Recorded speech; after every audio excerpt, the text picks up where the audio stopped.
In this video, we're going to discuss a latent variable model for clustering. So, what is clustering? Imagine that you own a bank and you have a bunch of customers, and each of them has some income and some debt. And you want from this data, so you can represent each of your customers on a two-dimensional plane as a point.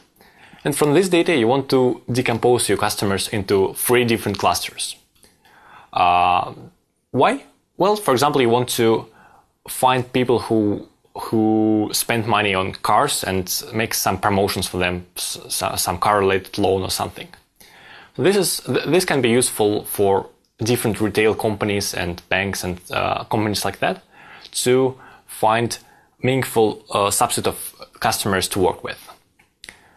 And this is an unsupervised problem, so we don't have any labels, we just have raw data, raw access. Usually, clustering is done in a hard way. So for each data point, we assign it a color. This data point is orange, so it belongs to the orange cluster, and this one is blue. Sometimes people do soft clustering. So instead of assigning each data point a particular cluster, we will assign each data point a probability distributions over clusters. So, for example, the orange points on the top of this picture are certainly orange. And they have a probability distribution like almost 100% to belong to the orange cluster and almost 0 to belong to the rest. But the points on the border between orange and blue, they're kind of not settled. They have, for example, 40% probability to belong to the blue cluster and 60% probability to belong to the orange cluster, and 0 to the green. And we don't know which cluster these points actually belong to. So instead of just assigning each data point a particular cluster, we assume that each data point belongs to every cluster, but with some different probabilities. And to build a clustering method with this property, we will treat everything probabilistically. Why can we want that? Well, there are several reasons. First of all, we may want to, again, handle missing data, naturally. And another reason that we may want to consider clustering in probabilistic way is to tune hyperparameters. So usually, then you want to tune hyperparameters, you do a plot like this. You consider a bunch of different values, for example, for the hyperparameter number of clusters.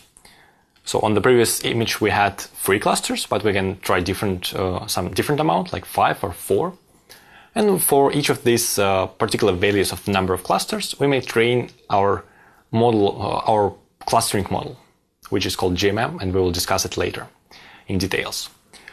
So we can plot the training performance here, like on the blue line. And here I'm plotting the log likelihood, so the higher, the better. And we can see that whenever we increase the number of clusters, the actual performance on the training set improves, which kind of the usual thing with hyperparameters. The more clusters you have, the model thinks it's better, but it's actually not.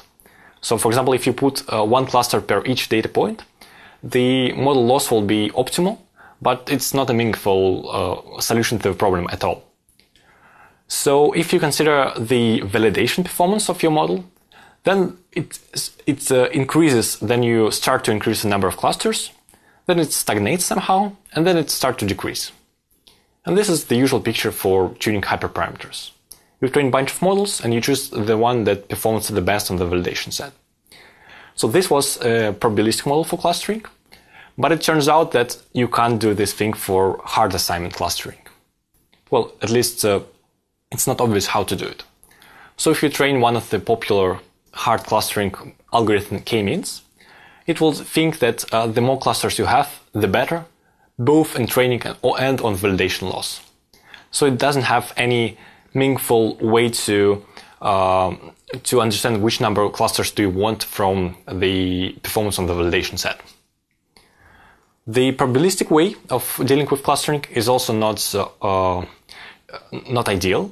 So, for example, here we're not sure whether we want 20 clusters or 60 or 80, but it gives at least something. You have some boundaries. What is the reasonable value of this hyperparameter. So this was the first reason why we may want to consider a probabilistic approach to clustering. And the second one is that we may want to build a generative model of our data. So if we treat everything probabilistically, we may now we may sample new data points from our model of the data. And in the case of customers, it will mean sample new points on the two-dimensional grid that looks like the points we used to have in the training set. And if your points are, for example, images of celebrity faces, then sampling new images from the same probability distribution means generating fake celebrities and their images from scratch. And this is kind of fun application of building a probabilistic model of your data.